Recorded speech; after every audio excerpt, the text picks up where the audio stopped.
Assalamualaikum warahmatullahi wabarakatuh. Perkenalkan, nama saya Putri Dewi Ajeng Ratnasari. Nomor mahasiswa 240 20 816 dari Universitas PGRI Kanjuruhan Malang. Dari Prodi Pendidikan Bahasa dan Sastra Indonesia, Fakultas Bahasa dan Sastra. Di sini saya akan membahas mengenai materi surat lamaran pekerjaan.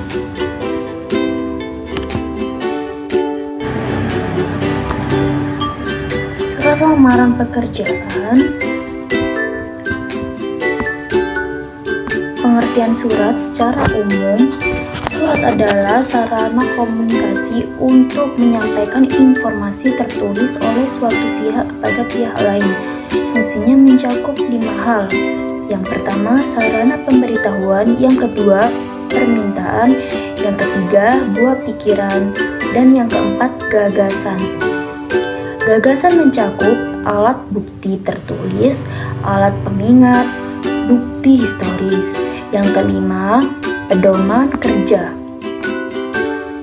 Pengertian surat lamaran pekerjaan adalah surat dari seseorang yang memerlukan pekerjaan kepada orang atau pejabat yang dapat memberikan pekerjaan atau jabatan. Melalui surat lamaran, pelamar meminta agar ia diberi pekerjaan. Surat lamaran pekerjaan dapat juga diartikan sebagai surat dari calon karyawan kepada calon majikan yang diberikan permintaan agar karyawan diberi pekerjaan oleh calon majikan. Surat lamaran pekerjaan biasanya bersifat formal atau resmi, misalnya surat untuk melamar pekerjaan menjadi karyawan ataupun jabatan tertentu sesuai dengan iklan yang ditawarkan. Dalam hal ini, pelamar dalam surat lamarannya perlu menyebutkan sumber lamaran tersebut pada alinea atau paragraf pembuka jika lamaran itu tidak berdasarkan pada suatu sumber.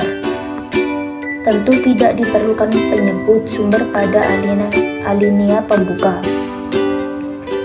Jenis-jenis surat lamaran pekerjaan. Menurut jenis pembuatannya, surat lamaran pekerjaan terbagi menjadi 2, yaitu yang pertama, surat lamaran pekerjaan yang digabungkan dengan riwayat hidup. Dalam cara ini, riwayat hidup termasuk isi surat karena isinya berupa gabungan. Cara ini juga disebut model gabungan. Yang kedua, surat lamaran yang dipisahkan dari riwayat hidup. Dalam cara ini, riwayat hidup merupakan lampiran dan cara ini disebut model terpisah. Dalam praktek pemakaian yang banyak dipakai adalah model terpisah, walaupun dalam pembuatannya memerlukan 2 kali kerja dan model ini lebih digemari. Sumber-sumber lamaran pekerjaan. Yang pertama, sumber lowongan pekerjaan tanpa sumber tertentu. Yang kedua, sumber lowongan pekerjaan dari media tertentu. Yang ketiga, sumber lowongan pekerjaan dari referensi pihak tertentu. Unsur-unsur surat lamaran pekerjaan. Yang pertama, tanggal surat.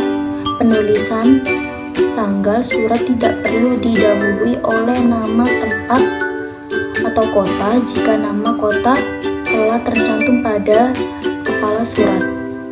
Selain itu, angka tahun perlu diikuti tanda baca. Yang kedua, nomor surat diketik segaris dengan tanggal, bulan, dan tahun. Surat resmi selalu diberi nomor surat, kode, dan tahun. Yang ketiga, tanggal surat penulisan.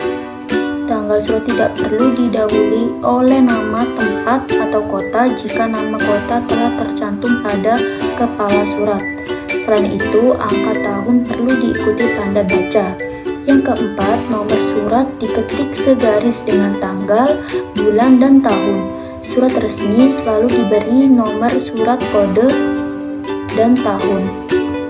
Yang kelima, tanggal surat. Penulisan tanggal surat tidak perlu didahului oleh nama tempat atau kota jika nama kota telah tercantum pada kepala surat. Selain itu, angka tahun perlu diikuti tanda baca. Yang keenam, nomor surat. Diketik segaris dengan tanggal, bulan, dan tahun. Surat resmi selalu diberi nomor surat, kode, dan tahun. Yang ketujuh, salam pembuka. Yang cukup dikenal diantaranya sapaan. Tanda kutip dengan hormat.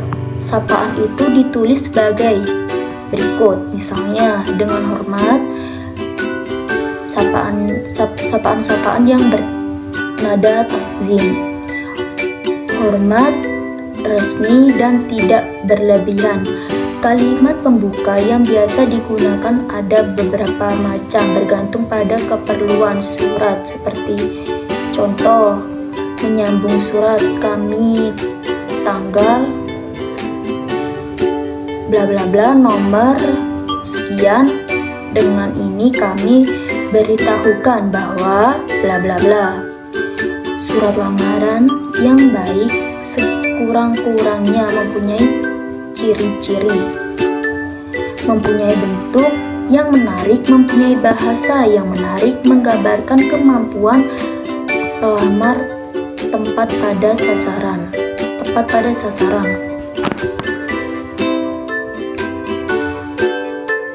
Sekian video pemaparan materi dari saya. Apabila ada salah kata, mohon dimaafkan. Saya akhiri. Wassalamualaikum warahmatullahi wabarakatuh.